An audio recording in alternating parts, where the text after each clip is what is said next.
সে অনেক বছর আগের কথা। একটি ছোট গ্রামে বাস করত একটি দুষ্টু রাখাল ছেলে।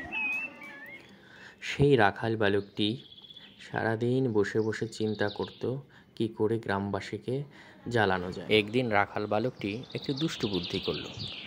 আশেপাশে দেখে নিল কেউ আছে কিনা। তারপরে, বাঁচাও বাঁচাও, বাঘ এসেছে, বাঘ এসেছে, বাঁচাও বাঁচাও, আমাকে বাঁচাও। গ্রামের লোকেরা নিজেদের মধ্যে গল্প করছিল।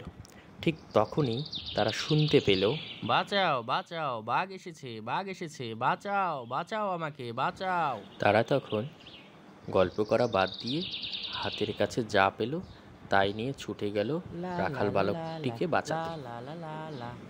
বাঘ কোথায় রাখাল বালক? তুমি কি ঠিক আছো? বাঘ কি তোমার কোনো ক্ষতি করেনি? বাঘ আমার কোনো ক্ষতিই করেনি, কারণ বাঘ তো আসেইনি। তোমাদের বোকা বানানোর জন্য আমি মজা করলাম। এরকম মজা করতে হয় না রাখাল বালক। একদিন দেখবে এরকম মজা করতে গিয়ে সত্যিই বাঘ চলে আসবে, তখন তুমি বিপদে পড়বে।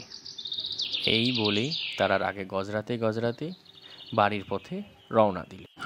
রাখাল বালক প্রায় দিনই বাঘ এসেছে বলে দুষ্টুমি করত, আর গ্রামবাসীরা তাকে বাঁচাতে এলে সে হো হো করে হাসত। এরকম চলতে থাকলে গ্রামবাসীরা সবাই প্রতিজ্ঞা করলো, রাখাল যদি এরপরে কখনো সাহায্যের জন্য ডাকে তারা আর রাখালের ডাকে যাবে না। এরকম একদিন রাখাল গাছতলায় বসেছিল ও নতুন কি দুষ্টুমি করা যায় তাই ভাবছিল।